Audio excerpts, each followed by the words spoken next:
Good evening, everyone. My name is Pia Sormunen. I'm associate professor from Tampere University, Finland, civil engineering, building services.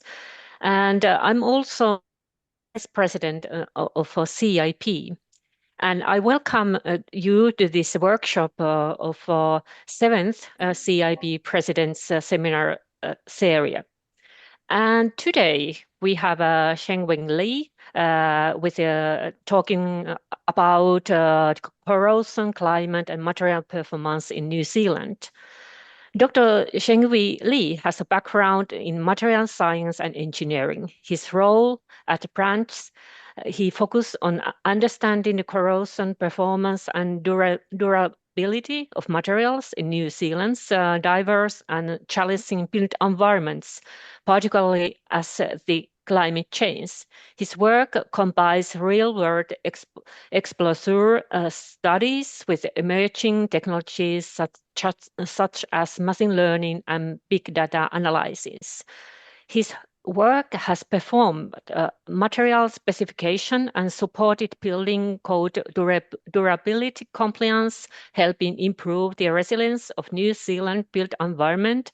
And he also works closely with like-minded researchers, industry experts, and community groups to understand how material degradation, sorry, difficult word, affects our living environment. I welcome you, Zhengwei Li, to present your presentation in this series. Okay, thank you, President. I think this is a great honor actually to present in this seminar series and share how BRANZ corrosion and durability research has informed building practice in New Zealand through our national standards and local policy decisions. I think probably some of you may have no idea of BRANZ and New Zealand.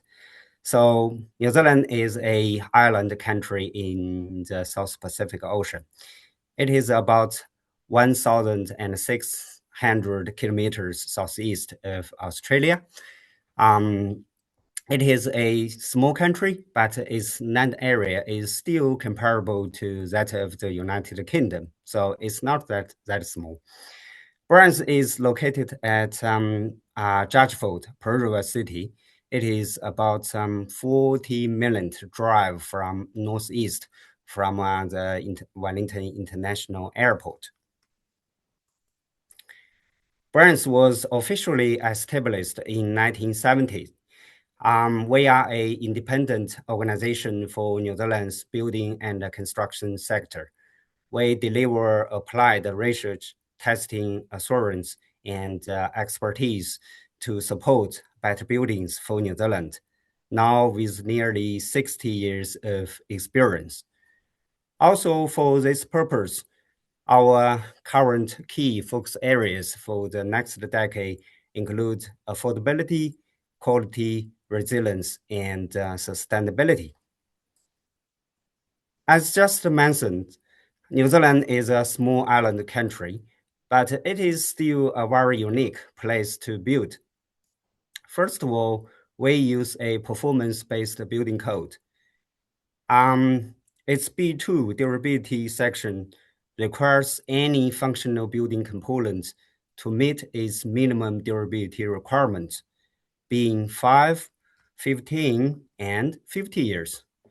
For example, structural components like load-bearing walls must have a service life longer than 50 years.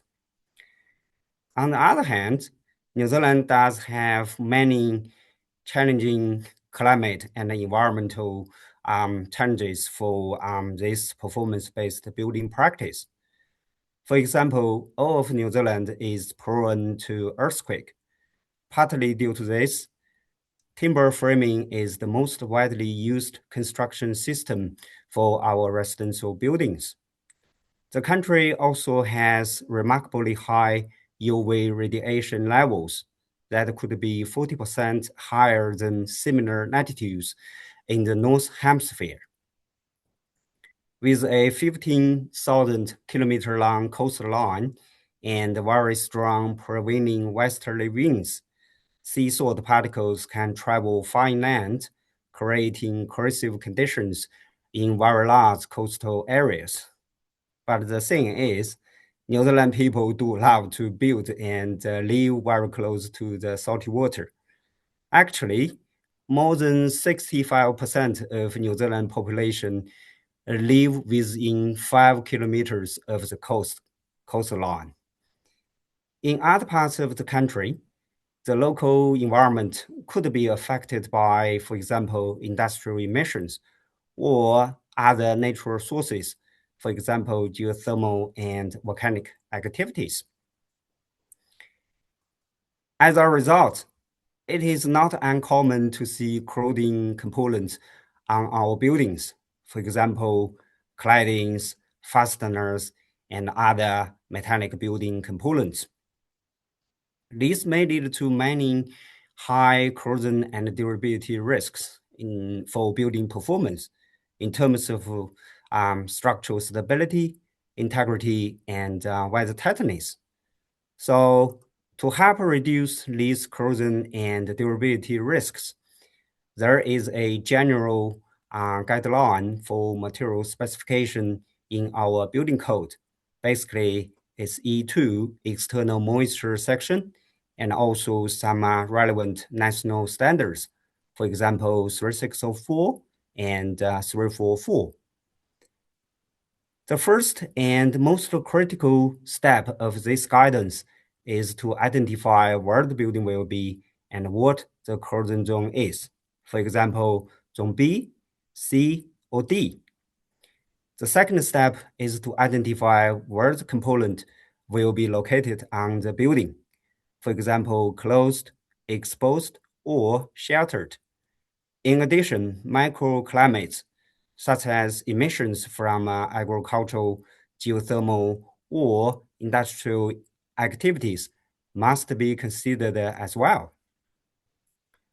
However, whether this process works as intended is heavily relying on robust data and evidence collected from real-world studies, testing, and long-term observations. BRANZ undertakes systematic corrosion study to produce this data and evidence, and therefore to support and refine this process. Currently, BRANZ corrosion study has 4 interconnected research streams, including corrosivity of New Zealand built environment, materials in extreme environments, metals in timber, and environmental implications of building material degradation. Overall, these research activities contribute to our 4 key research areas. Most of these studies are field-based and therefore are strongly supported by BRANZ Material Performance Monitoring Network. This monitoring network has many long-term monitoring stations, as well as short-term export sites across the country. A large number of materials for New Zealand building and construction are exposed. So these include, for example, metals, steels, alloy coatings, paints, and timbers. Their corrosion performance and durability are investigated together with climate and environment monitoring. Here, I will share 3 examples to show how these studies inform regulations for better building practice in New Zealand. The first is mapping atmospheric corrosivity for the country. This research journey, half a century long, started in 1970s with salt deposition estimation on grass, followed by metal corrosion rate measurements at 168 export sites across the country in 1980s. So the very first atmospheric corrosivity map was established for the country in the 1990s. With this corrosivity map, New Zealand is covered with 5 corrosion zones, including Zone 1, 2, 3, 4, and also the sea super zone. This atmospheric corrosivity map was then incorporated into a national standard 3604 timber-framed buildings to help specify metallic building components.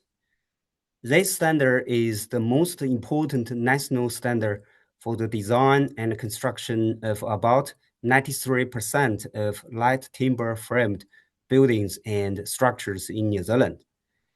This standard is also widely used by the building and construction industry, including builders, architects, engineers, and designers. In 2000s, this map was simplified to have just the 3 corrosion zones, including B, C, and D. This was to better align with the international practice. In the meantime, we received quite a lot of inquiries and feedback regarding corrosion zone classifications in some areas. So as a response, and also to maintain the ongoing credibility of this atmospheric corrosivity map for the country, in 2010s, we measured metal corrosion rates at 90 export sites again. We found that atmospheric corrosivity changed in a small number of areas. This corrosivity change might be related to changes in local climate conditions or industrial emissions. We also found that the background atmospheric corrosivity in the Taupo volcanic zone in the North Island that has lots of geothermal sources was underestimated. So based on these findings, corrosion zone boundaries in large cities were adjusted in 2021. So this updated corrosivity map has now been included into one of our national standards, 4299. It will also replace the atmospheric corrosivity map currently used in our national standard 3604 timber-framed buildings. The second example is related to atmospheric corrosivity on Chatham Island. From November 2021, we started works to look at atmospheric corrosivity on Chatham Island. Probably you want to ask why we need to look at Chatham Island, which is more than 800 kilometers east of mainland New Zealand. Although Chatham Island is very, very small in its size, it is strategically important to New Zealand. The island has many corrosion and durability challenges for building and infrastructure. In our national standards, Chatham Island as a whole was classified as ISO 9223 C4 high category. However, this corrosivity classification doesn't have any experimental evidence for support. So this is probably the reason why they have so many corrosion and durability challenges. So with the very strong support with the island community, we established 14 export sites on the island for corrosivity classification. Results indicate that 4 measurements are sitting within the C4 high category. They are in small areas that are either far away from the coastline or protected by big trees. 3 measurements are sitting within C4, C5 very high category, and 7 measurements are sitting within the CX extreme category. CX extreme is the highest category defined by ISO 9223. It is extremely uncommon in general atmospheric exposure testing. We also found that steel corrosion rates measured on Chatham Island are much higher than those measured on mainland New Zealand. For example, the highest steel corrosion rate measured on Chatham Island is above 4,400 grams per meter squared per year. With this corrosion rate, unprotected carbon steel of 1 millimeter thickness was completely gone after only 1 year of exposure on Chatham Island. On mainland New Zealand, you can see that the corrosion rates, steel corrosion rates, decrease very rapidly with the distance from the coastline. Normally, after 500 meters, the corrosion rates would be relatively low. However, on Chatham Island, corrosion rates higher than 400 grams per meter squared per year can still be observed in areas that are more than 3,000 meters away from the coastline. When Chatham Island is put onto the global scale, very similar to what we have just seen, the island has much higher corrosion rates, and the higher corrosivity can affect much larger areas from the coastline. So you may want to ask why Chatham Island is so corrosive. As a very small island in the South Pacific Ocean, wind is a very important of its climate. Calm conditions, that means the wind speed is lower than 2 km per hour, are rare and happen only about 0.2% of the time. This is actually less than 1 day per year. Strong winds, that means wind speed is higher than 39 km per hour, blow nearly 10% of the time. This is more than 1 month per year. Average wind speed on Chatham Island is about 24 km per hour. This is up to 15 km per hour higher than New Zealand mainland cities of similar latitude. So these frequent and strong winds can carry massive amounts of sea salt particles across the island, contributing to its extremely high corrosivity over very large areas from the coastline. Climate projections indicate that some New Zealand mainland areas may experience stronger winds during certain seasons. Combined with rising sea levels, this may lead to higher atmospheric corrosivity in New Zealand in the future.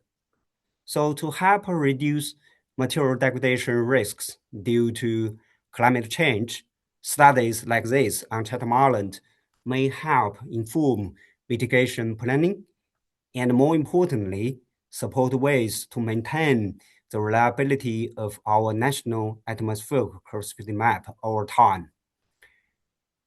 Encouragingly, the Chatham Island community is already benefiting from this study. For example, the new airport terminal building has incorporated more components of higher corrosion resistance for its construction.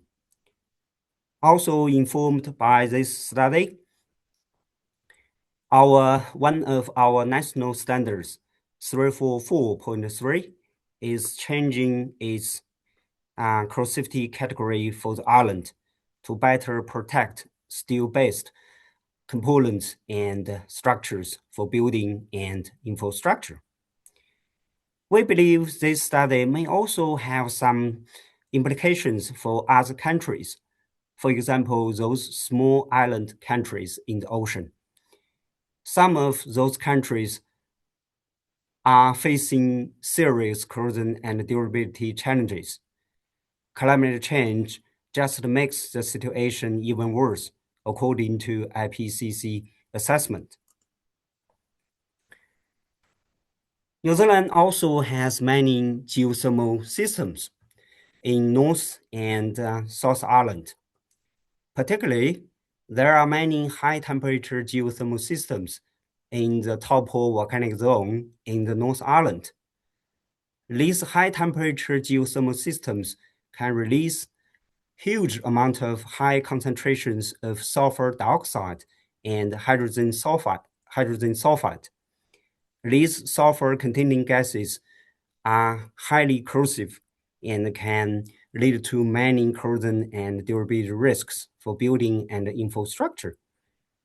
This is particularly relevant because, for example, Rotorua, often called it Sulphur City, internationally known for its magnificent geysers and hot mud pools, is built right up on a huge geothermal field. So acknowledging the extremely high corrosion and durability risks associated with geothermal emissions, our national standards have defined a 50-meter boundary for specific engineering design. However, a critical question often asked by the industry is this distance enough? At BRANZ, we have long been investigating the degradation mechanisms and corrosion performance of building materials exposed to exposed at New Zealand's geothermal environment. For example, this one is showing the faster corroding of unprotected steel coupons. You will see the very thick rust layers formed on its both sides. And this one is showing the discoloration of treated timber due to the interactions between sulfur gas and the copper treatment in the timber. So this one is showing the top surface morphology and cross-section image of a corroding copper alloy when exposed to geothermal emissions. Long-term measurements in the field also found that zinc, the material commonly widely used to protect steel-based components and structures for building and infrastructure, is not performing when exposed to high concentration of geothermal emissions. You can see its corrosion rate is very high and can sit within the CX extreme range. Its corrosion rate can also increase with time. So why this happens? We found that the zinc surface is covered with many clusters of mixed oxide and sulfide small particles. This sort of surface morphology doesn't protect the zinc substrate. Instead, it can trap more moisture and corrosive gas from the surrounding environment to accelerate corrosion process. More importantly, these clusters are not adherent to the underlying zinc substrate. It can be easily wiped off or washed away by rain. This means zinc material can slowly disappear without giving us a warning. This is extremely dangerous for material performance and building safety. So we then designed and delivered experimental works to map atmospheric corrosivity around different geothermal sources. We found that the current 50-meter boundary might only be sufficient for small-sized geothermal sources. However, this 50-meter boundary is definitely not adequate for medium-sized or large-sized geothermal system, for example, Sulphur Bay in the Rotorua city center. You can see that atmospheric corrosivity in areas that are about 400 meters away from this geothermal system can still be classified as CX extreme. These technical findings have informed local councils and also relevant national standards. As a result, a 50-meter, new 500-meter boundary has now been introduced to better protect building and infrastructure in New Zealand's geothermal areas. We believe this study can also help current buildings For example, during retrofitting, and components of higher corrosion performance can be considered and specified for longer durability if the building is relatively close to an active geothermal source. So to summarize, New Zealand has a diverse and unique building environment. Using raw materials due to a poor understanding of our unique climate and environmental challenges means early failure and wasted investment. BRANZ, by collaborating with research leaders, industry partners, and community groups, has long been looking at corrosion and durability issues in New Zealand's built environment with a future focus. Its longitudinal experimental data and science evidence have informed national standards, local policy decisions, and building practice. This is supporting affordable, resilient, sustainable, and quality buildings for New Zealand. Many organizations and individuals have made significant contributions to the studies presented here. We really appreciate their help and valuable support. BRANZ is hosting the International Building Physics Conference in April 2027, so please join us in Wellington, New Zealand's little and vibrant capital city, for inspiring conversations and friendly networking opportunities with building scientists and experts from around the world. Thank you for your attention. Thank you very much. Very interesting presentation and very unique environment what you are living in New Zealand. Yes, we have a time for questions. Is there any questions from the audience, please? Okay, maybe. Can you hear me? Yes, please. Yeah, this is John Duncan. I'm not sure if everyone suffered the same problem, but I had total loss of pictures. So I had all the text, all the script, but I had no pictures. So Okay. I hope your recording has worked. Yes. Let's hope so, because I can see the presentation and everything. So yes, we have some problems this morning with the Zoom, and we are having this recording also from this presentation. So Yeah, we will share that. Yes. That's good. Yeah. Can I commend Zhengwei for the way that he has picked up the work that others had done before him and really built it into a cohesive package. I was involved in the starting up of it, and he's taken it far beyond what we had originally conceived. I would endorse all of his comments about Chatham Islands. There is plenty of stuff in the literature about places like Cuba and other island nations that have greater problems than were anticipated in the ISO standards. And I don't think that anyone has really yet got a good theoretical model for why that is happening. We understand the causes, as Zhengwei has put out, but actually how we could use it in a predictive way, I don't think we've got a solution on yet. Am I right? I totally agree with you, John. Yes, I think we have definitely a very long way to go, actually, and especially for this extreme marine environment. And like you said, we still need to better understand what's the mechanism behind, actually. Although I mentioned, the strong wind, and but this probably just one of the factors actually contributing to this extreme environment on the small island, actually, in the ocean. Yes.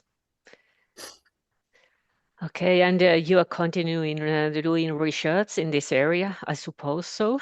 Yes. Yes, we still have quite a lot of active studies, for example, on Chatham Island, and also we are testing more materials there actually, and we already see some performance difference between different materials for for example zinc or zinc based coating or something like that, and yes, they have performance difference, and we need to understand why they have this sort of performance difference, and what's the mechanism behind, like John Duncan mentioned, and whether or not we can use the data, climate data, material performance data, and all together to better predict actually what's happening in this sort of similar environment in the other parts of the world. Yeah, there is a long way to go. Yeah. Yes. Okay, I have a couple of questions. I'm really interested about you have this corrosivity mapping, different zones.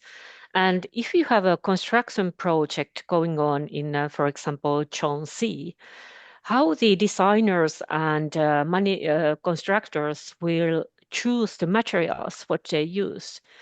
Do you have some requirements for the material providers to present, or do you have this kind of common data platforms for the materials so they can choose the right materials for construction site?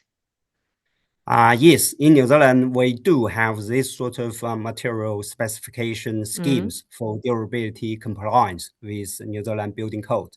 Okay, For great. example, I mentioned one of the most important national standard, 3604, timber framed buildings.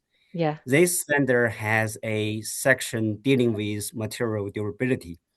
Mm. And in that section, and you need to specify and use the material based on first the corrosion zone classification. For example, like I said, is whether it is B or C. Yeah.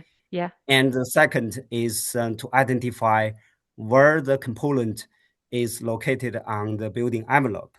So, for Yeah. example, it is fully exposed to the environment, or maybe protected, for example, by the eave or something like that. And if you know these two sort of Mm. classifications, and then you will have a sort of material choices or selections actually, and to say, oh, you can use this sort of material or this sort of protection to achieve 15 or 50 years durability. Mm. Yeah. Yes, That's very. yes, we have very clear Yeah. specification scheme, but as I said, we still need lots of evidence and Mm. further data to make sure this process is always working as Yes. intended. Yes. Okay. That's very good. Is there some other questions from the audience? Professor. Yes, please. Thank you so much, Dr. Zhengwei. It was a very interesting presentation, especially on the performance-based specification that you mentioned that New Zealand has is quite interesting. What other specific unique features that the performance-based specification has, in addition to mentioning the years that each of the material should, each of the components of the buildings should last long? That's my first question. The second one is, do you consider circularity in your construction?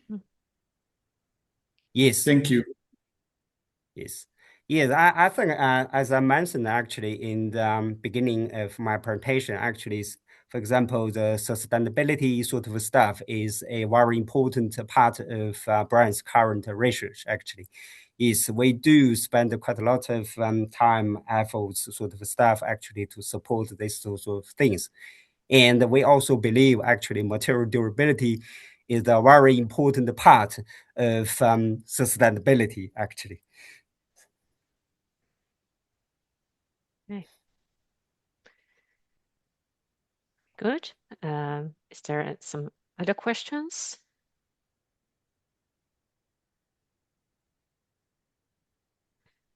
Okay, maybe not in this time. Okay, thank you very much participating in this seventh CIP President's seminar series. And thank you, Zhengwei Li, this interesting presentation. And yes, we will provide a recording afterwards in the CIP website. And let's hope that everything is working well in this recording. Thank you very much. Have a nice Thank day. you. Have a nice evening. Goodbye. You too. There. Bye. Bye.